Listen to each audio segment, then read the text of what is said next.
Good morning, good afternoon, good evening. I'm Ray Orsini here at IT Nation Connect at the Rosen Shingle Creek in Orlando, Florida. It's the last day of IT Nation, and we're talking with some of the smartest, brightest people giving out the most amazing announcements. And we have Adam Belensky. No, I'm kidding. No, speaking of bright people coming out with amazing announcements, unless you've been under a rock, I'm sure you heard already the announcement of MSP Plus OS.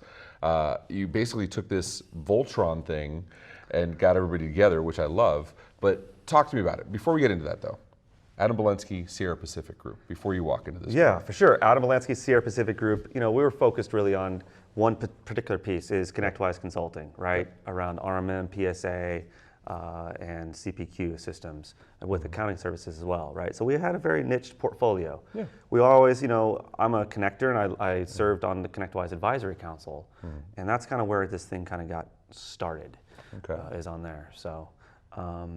You know, and I've known Bill Stucklin, who's part of Stack Advisors. I met him in his MSP business back in 2006.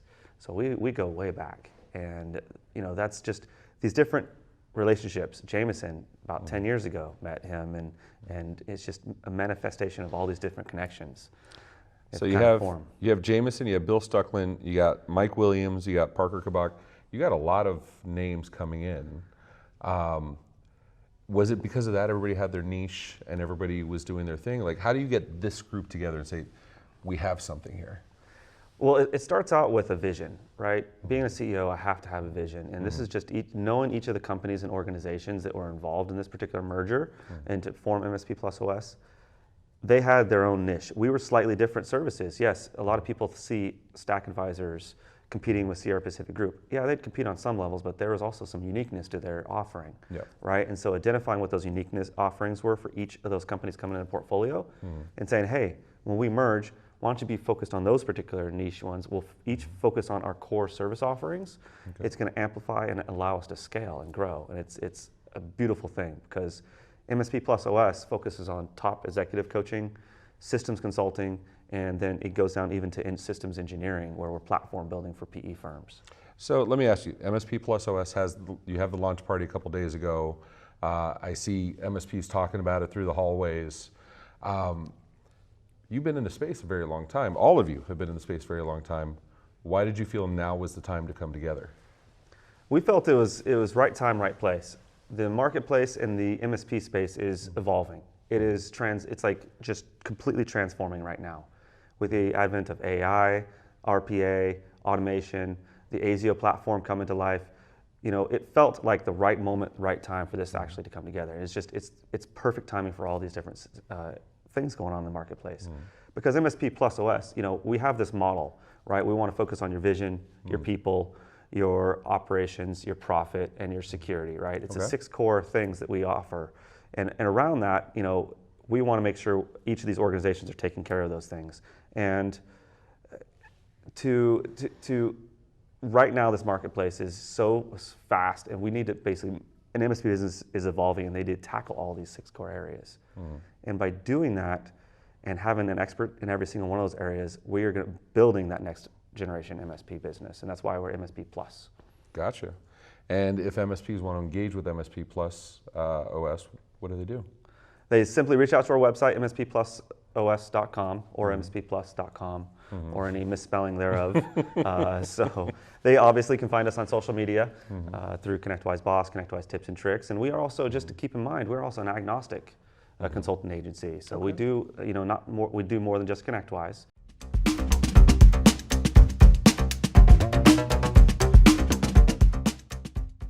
Good morning, ladies and gentlemen. Welcome to a MSP Dispatch special report. We're here at IT Nation Secure in Orlando, Florida, and I am joined by Ethan Tancredi and Josh Lambert of Huntress. How are you doing today, gentlemen? Doing well, thank you. Great. Excellent, awesome. Excellent. Absolutely. And here we're about to talk about something that, if you haven't heard about it, I don't know how yet, but Huntress is doing their best to prevent another NCE disaster where everybody got caught off guard by NCE, despite the multiple posts. So unless you've been living under a rock, you've seen that the DAP, the Delegated Access Permissions for Microsoft 365 in particular, but Microsoft in general, they're going to be decommissioned, and we're moving over to GDAP, which is Granular delegated access permissions, correct? Hasn't happened yet, right? So has it? Maybe. Before we get into this, so Ethan, why don't you introduce yourself, your role at Huntress, even though you've been on the show a couple times. I'm a sales engineer at Huntress, but been here for a year. But before that, I was on the MSP side for 17 years. Flipping knobs and helping customers out. Love it. And Josh, what about you? So I've been at Huntress 2 years. Before that, I was at Datto, and right now I'm working on our MDR for M365 product. Very nice. So talk to me about GDAP and DAP. What are the differences here between DAP and GDAP? So delegated admin privileges are the original. They had a very large permissive approach to You were admin or help desk? You were admin or help desk. Yeah, but it was everything. It was an all or nothing approach. They accounted for everybody. Right. You're either admin or help desk. It's the only two roles you need. GDAP came along and introduced read, write, admin, a ton of different privileges, admin relationships, 2-year limits, and it came suddenly. And that's what I think we're dealing with the fallout on. And that's kind of the catch here, right? Because DAP we've had forever, the delegated access permissions. You have the client click the link, suddenly you're partner record, and you have access to everything you need. But like you said, that problem of admin or help desk doesn't cover all the scenarios, especially now where the devil's in the details. All these breaches, these data leaks are all happening because a door was left open. And unfortunately, the only 2 doors have way too many permissions. Yes. Right. Or not enough. Or not enough. So GDAP comes in, and so you had made the comment, is it here already? So is it here already? Well, it was supposed to, the last date we were told was May 22nd. Mm-hmm. But now, apparently, no, it's still there. Josh, you were Yeah, so the latest is on May 22nd, 2 territories were deployed, forced to GDAP. But the rest were delayed until June 22nd, and then it's going to be rolled out on a country-by-country basis. But we don't know where we start first. So maybe this is the NCE thing all over again. Yeah, we're here, we're not. We're here, we're not. So what Huntress is trying to prevent is when NCE came about last year, despite the full year and a half of posts, and including those by Huntress and everybody else saying, hey, this is coming, you're going to need to make these changes, there were still people caught off guard. So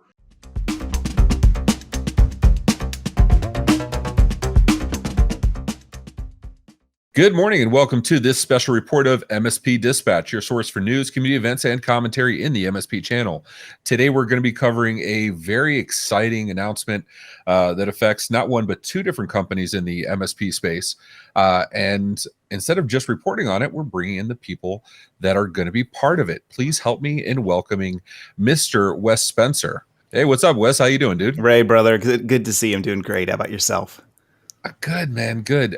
For like the one person out there in the entire planet that doesn't know what you've been doing up to now, can you give a little bit of background on you? Shucks. Yeah, you're making me blush, my friend. No. I've been the channel chief at Fifth Wall Solutions, and it's been incredibly fun. It's been such a challenge, and I wanted to sink my teeth into helping MSPs solve the cyber insurance challenge. And here we are a year later, Ray, 700 partners and still growing. It's been just an incredible, fun ride.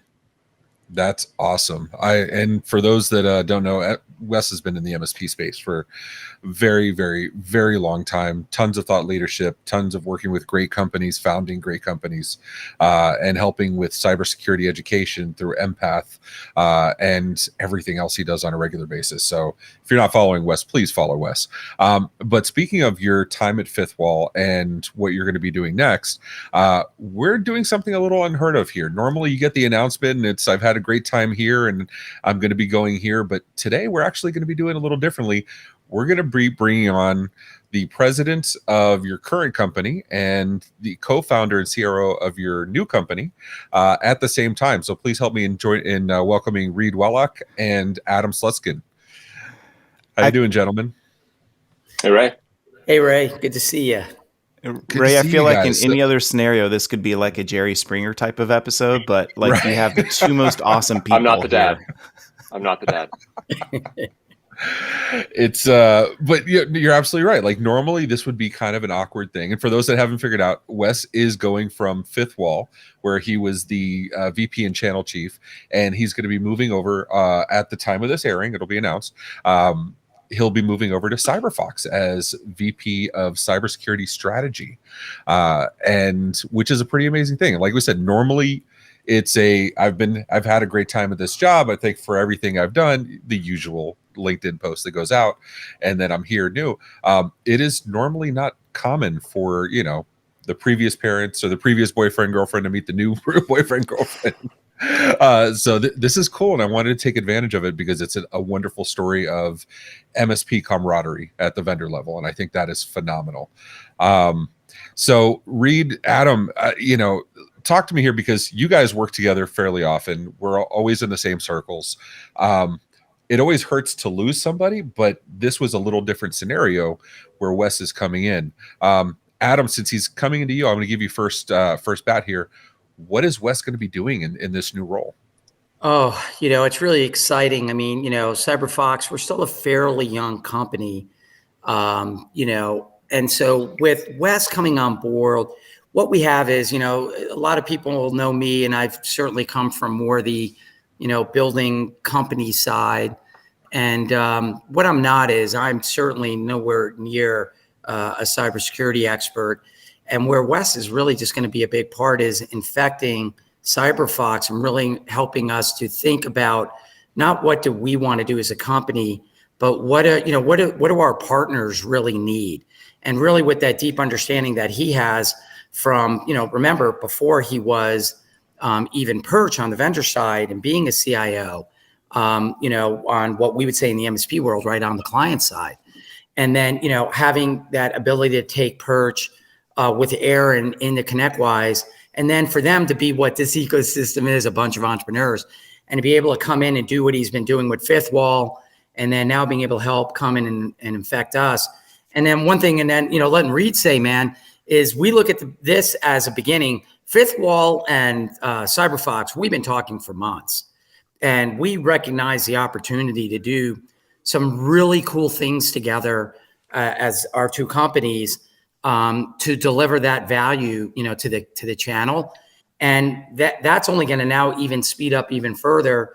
What Wes is that bridge, so that's pretty exciting, and I'll.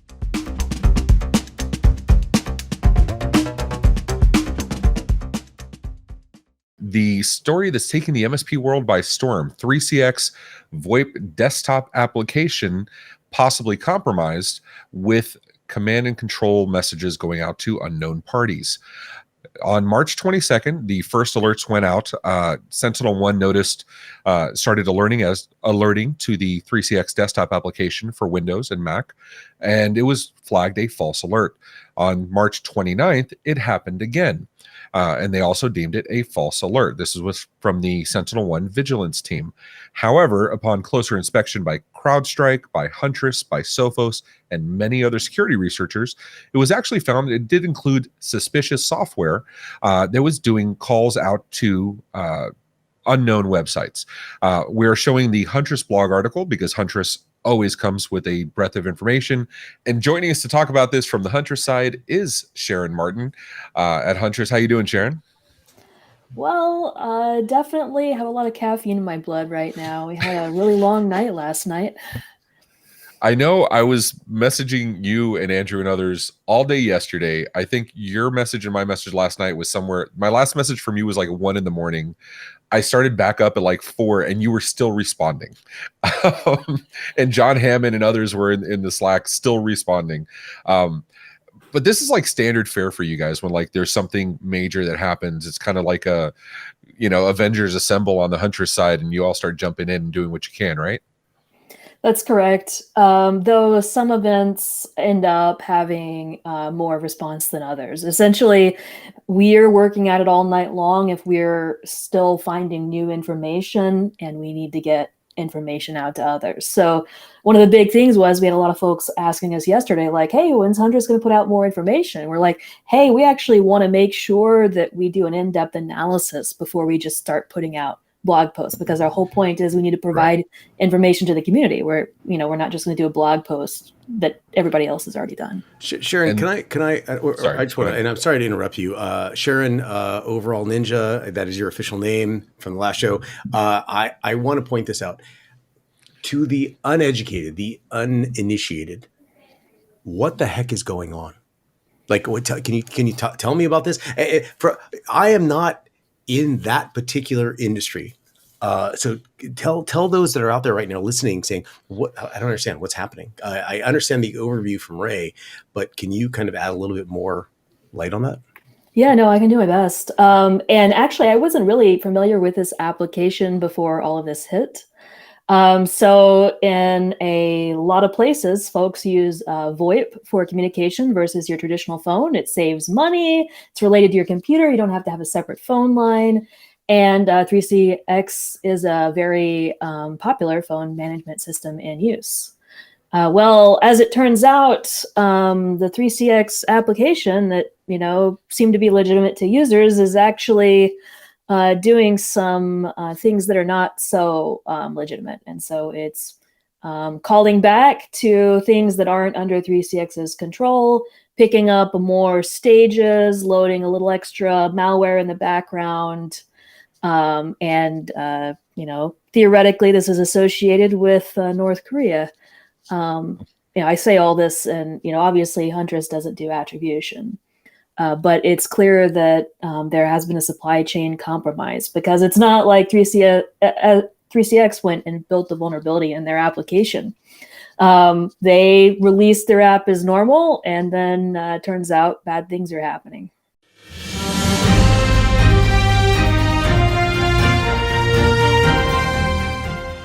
Welcome, ladies and gentlemen. I'm Ray Orsini with the MSP Media Network. Joining me is Mr. Ranjan Singh, the Chief Product Officer here at Kaseya. We're at DattoCon Miami at the Intercontinental Hotel. Ranjan, thanks so much for joining me. How are you doing, sir? Pleasure. Thank you for taking the time. Absolutely. So you gave a thrilling keynote.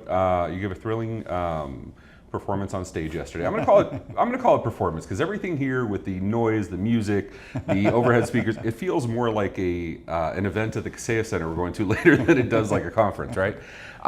So you guys came out with some really amazing announcements. I want to start off with the flex spend, right? Okay. Can you describe real quick what the flex spend is? Yeah.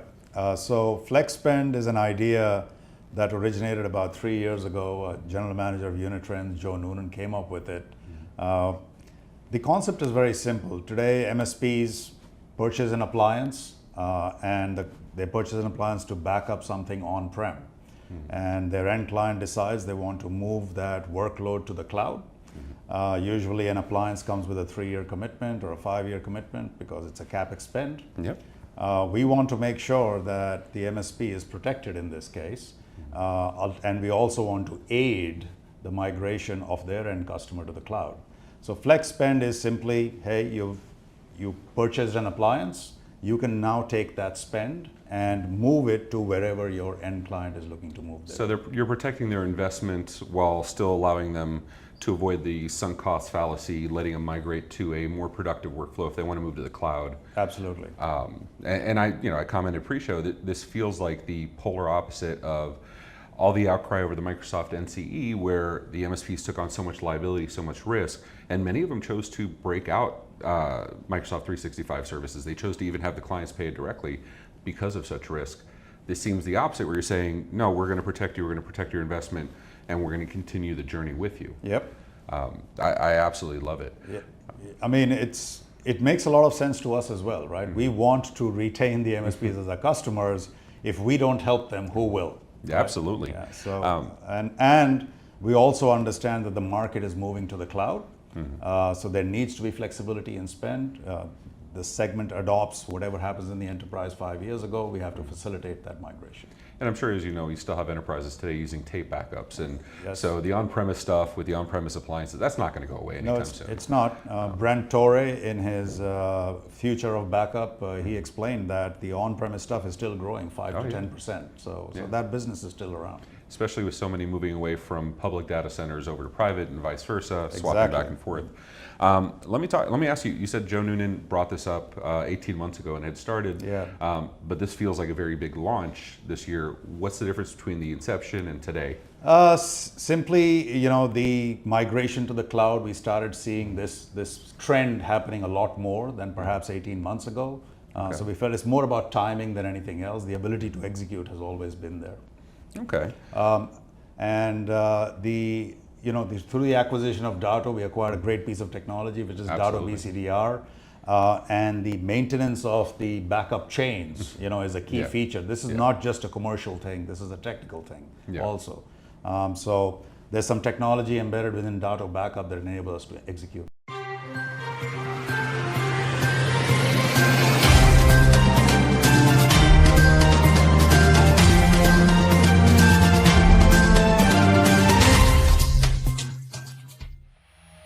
This has been a broadcast of the MSP Media Network.